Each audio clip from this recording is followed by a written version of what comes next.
Bom dia a todos, obrigado pela presença em mais um café da manhã da Unifinance. É um prazer recebê-los aqui. Me apresentar, eu sou o Wilson Barcelos, sócio fundador da empresa. Apresentar o Luiz Carlos é algo muito pouco importante, dada a sua biografia histórica. O Luiz Carlos, engenheiro de formação, economista por mérito, foi nada mais do que presidente do BNDES, o maior banco de fomento da América Latina. Antes disso, diretor do Banco Central, na época do governo Sarney, onde o Brasil vivia um dos piores momentos de inflação de sua história. Então, experiência não falta. Além dessas duas experiências que por si só já fariam dele alguém de destaque, ainda foi ministro de telecomunicação num dos processos mais importantes de privatização que o Brasil viveu ao longo de sua época, ou na época do BNDES, quando privatizou a Vale, ou na época do Ministério da Telecomunicação, quando fez também a privatização. Na parte política, fez muito mais do que muitos que ficaram por aqui em décadas, em poucos anos. Na parte acadêmica, foi professor de uma das principais universidades do país, a Unicamp, onde, como ele mesmo disse, se distanciou dos pensamentos desenvolvimentistas ao longo do tempo, quando percebeu como a economia funcionava. E, na parte da economia privada, foi fundador do Banco Matrix, um dos principais bancos de investimentos da história do Brasil.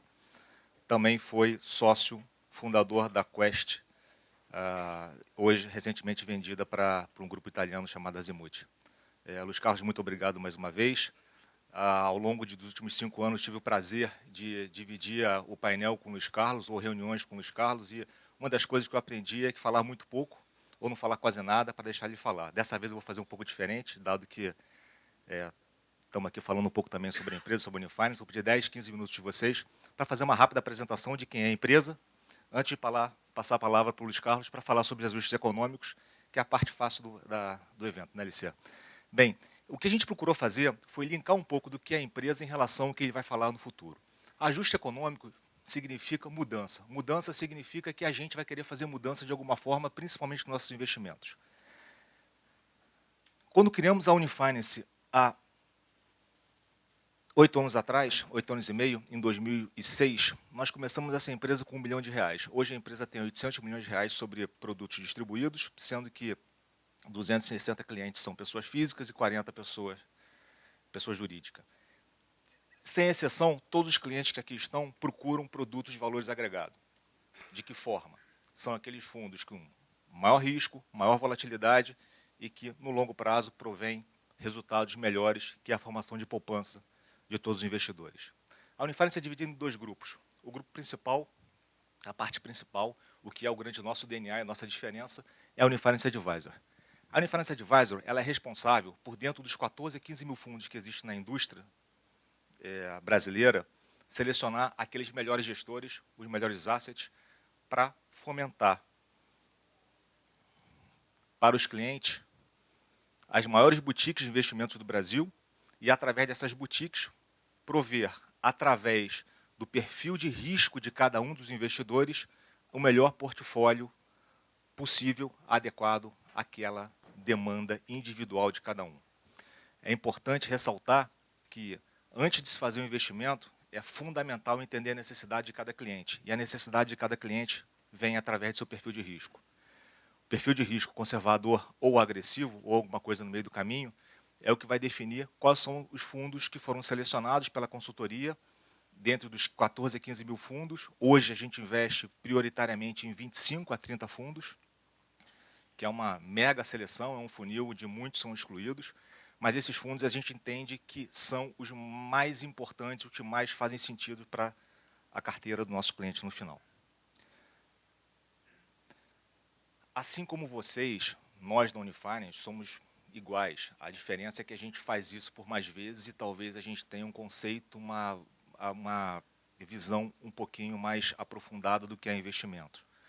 Mas assim como o investidor individual, o investidor profissional, a primeira coisa que ele faz é buscar rentabilidade no seu investimento. E é fundamental entender que a promessa de retorno elevado, sem risco, é inevitável. Então, o que fazemos? Buscamos o resultado, muitas vezes sem a devida compreensão dos riscos assumidos.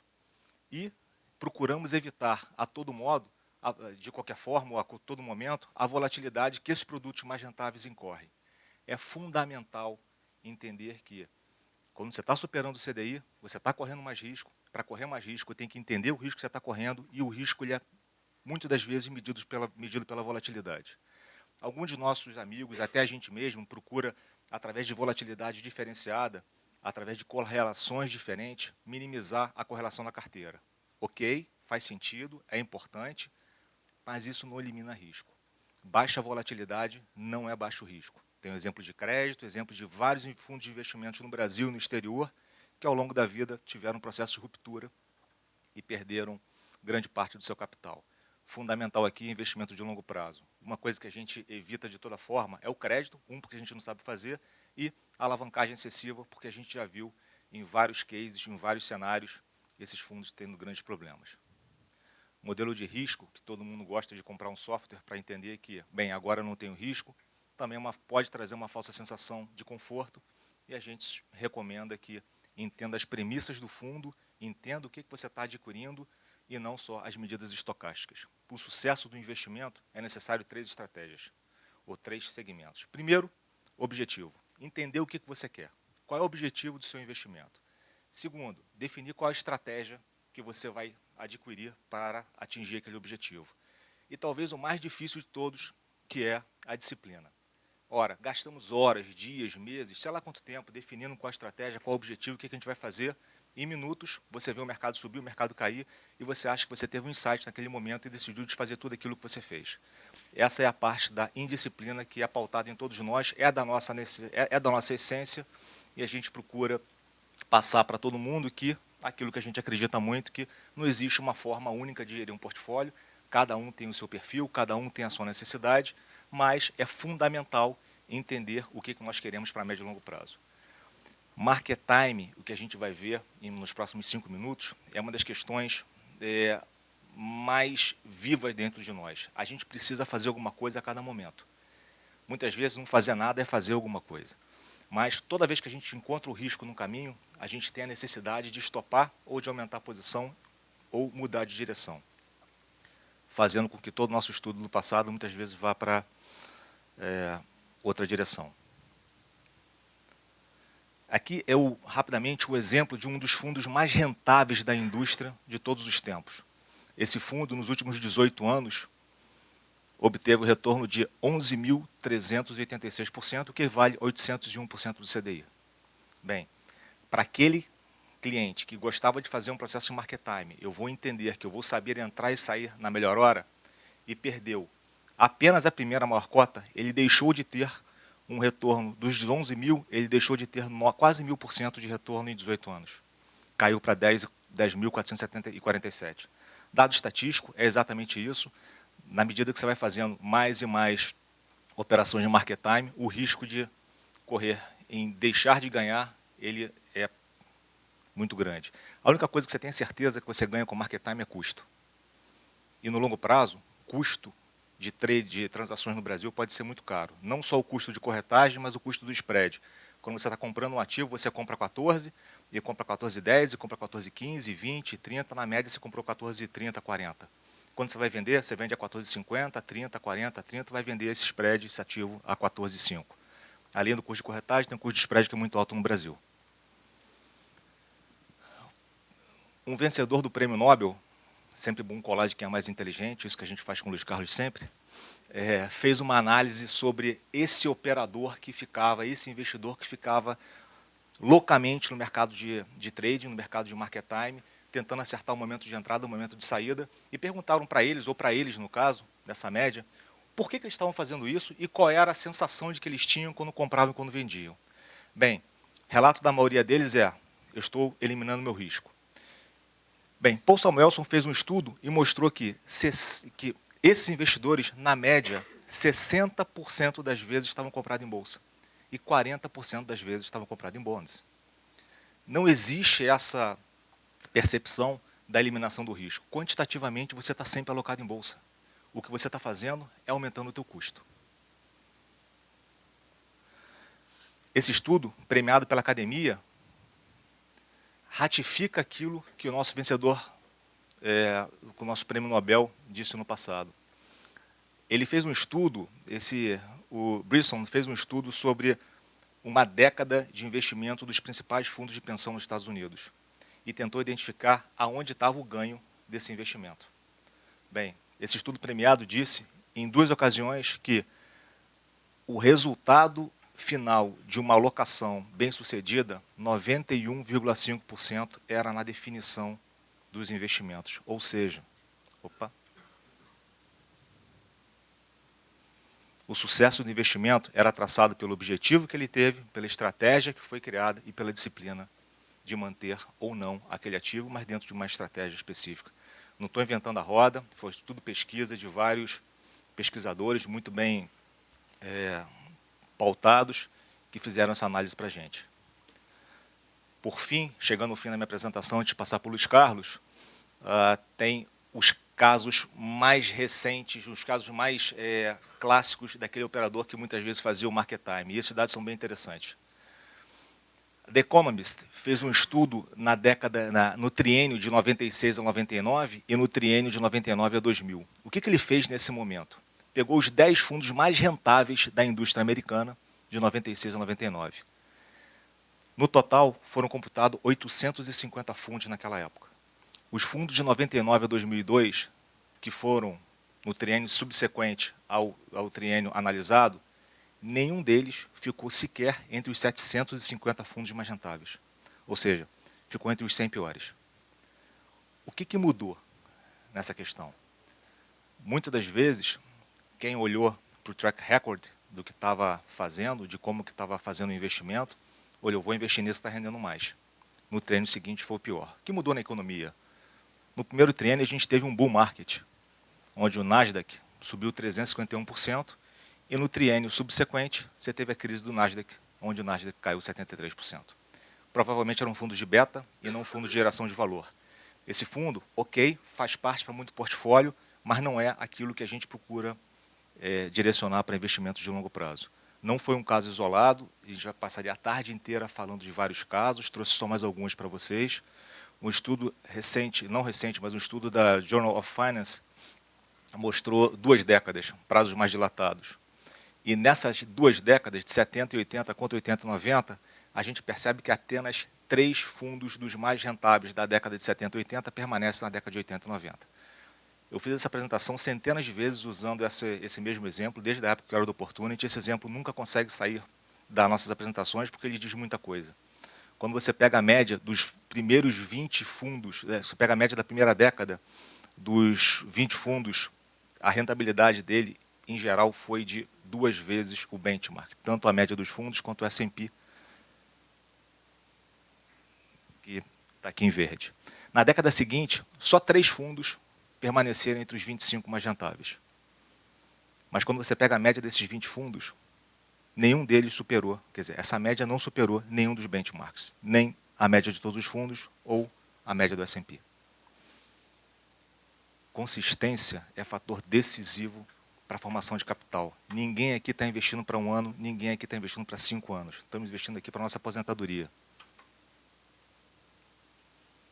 Ou para uma melhor qualidade de vida. Chegando ao fim, pegamos mais um estudo, e essa é muito interessante, porque mostra efetivamente como é que é feito o market time nos fundos de investimento. A indústria de fundo americano ativo, de 1984 a 2002, rendeu uma média de 10,9% ao ano.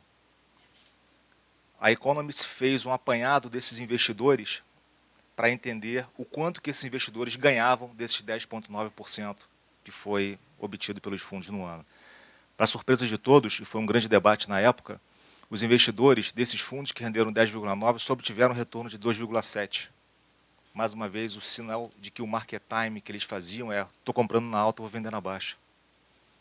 Não foi feito nenhum tipo de definição de estratégia de longo prazo. Não é só nos Estados Unidos, aqui no Brasil acontece. Trouxe 2 fundos específicos para vocês. Um que foi criado em 2005 e outro que foi criado... Um que foi criado em 95, que é o da esquerda, e o da direita, que foi criado em 2005. De 95, Esse fundo rendeu ao ano 21%, excelente retorno. Mais do que 2 vezes o CDI no período de bolsa que foi extremamente ruim. Esse período de bolsa extremamente ruim motivou os clientes, muitas vezes, a fazerem o market time ou saírem das posições. A taxa média de ganho dos clientes que ficaram nesse fundo, um dos maiores casos de sucesso de fundos de equity no Brasil desde 95, eles deixaram de ter 21% ao ano e passaram a ter 9% de rendimento. Quando você vai para o fundo de small caps, é ainda pior. Esse fundo que tem cerca de 6 anos, cerca de 6 anos exatamente, foi criado em 2010, esse fundo ele teve uma rentabilidade média de 17%, quanto o benchmark rendia 3% ao ano negativo. E o cliente, tentando fazer um market time ao longo do tempo, o que ele fez foi ter uma rentabilidade média de -1. Não é só na parte de equity que isso acontece, também nos fundos multimercados, todos aqueles que têm volatilidade acabam tendo um pouco dessa percepção. Aqui é um fundo, não é um fundo excepcional, é um fundo mediano, a gente fez questão de trazer para cá, para essa análise, e aqui prova de que horizonte de longo prazo é aquilo que a gente tem que buscar para que a gente consiga efetivamente ter resultados adequados àquilo que a gente deseja como investidor. O cliente que ficou abaixo de 29 meses, não necessariamente, num determinado fundo, nesse especificamente, não necessariamente teve um retorno igual ao CDI. Todos aqueles que ficaram pelo menos 29 meses nesse fundo atingiram sua meta de 100% do CDI. Quando você dilatou o prazo para 34 meses, 100% dos cotistas atingiram 120% do CDI, e quando você passou para próximo de 70 meses, 100% dos cotistas atingiram 140% do CDI. Em geral, todos nós da Unifinance, vocês, clientes, outras empresas fazem a mesma coisa. Vamos investir naquele que tem o melhor track record. É mais fácil de convencer. O difícil de convencer é que você está investindo no fundo pela premissa e não só pelo resultado. No final das contas, é o dinheiro de vocês que estão aí e que a gente precisa necessariamente rentabilizá-lo para longo prazo. Num mercado de taxa de juros muito elevado como o Brasil tem, qualquer 10% do CDI, 20% do CDI ou 40% do CDI faz uma diferença muito grande no processo de formação de capital. Tudo que a gente fez nada mais é do que a nossa história, o nosso hábito, e uma frase muito utilizada na Unifinance é que nós somos aquilo que fazemos repetidamente. Então, excelência não é um modo de agir, mas é um hábito. Então, a gente traz como hábito para a empresa sempre lembrar aquilo que a gente acabou de dizer, para que a gente não caia naquele processo natural, que é o processo do ser humano, de comprar e vender, e comprar e vender, achar que fazer uma coisa está fazendo diferença. Como a gente também gosta de números, como todo bom economista, nosso último slide mostra um pouco da competição. Selecionamos... Foram quantos fundos aqui que a gente pegou, Marcos? Quantos fundos eram na indústria de fundos? De 1.120 fundos de fundos, a gente pegou 10 que são um dos mais renomados fundos de fundos. A Unifinance tem um fundo exclusivo há um bom tempo, onde tem total discricionalidade para fazer, através da consultoria, o seu processo de alocação. E a coisa mais importante que a gente vê aqui, óbvio que a gente quer ser o primeiro. Claro, faz bem para o bolso, faz bem para o ego. Essa é a combinação perfeita. Mas o que a gente gosta mais de ver é a consistência. Foi o único fundo da amostra que ficou entre os 5 em 1 ano, 2 anos, 3 anos, no ano atual. A gente espera manter, sabe que é muito difícil, nossos concorrentes são extremamente bem capacitados, respeitamos muito eles, olhamos para o que eles fazem também e, enfim, está no primeiro quartil, é a nossa meta. Obrigado a todos. O Luiz Carlos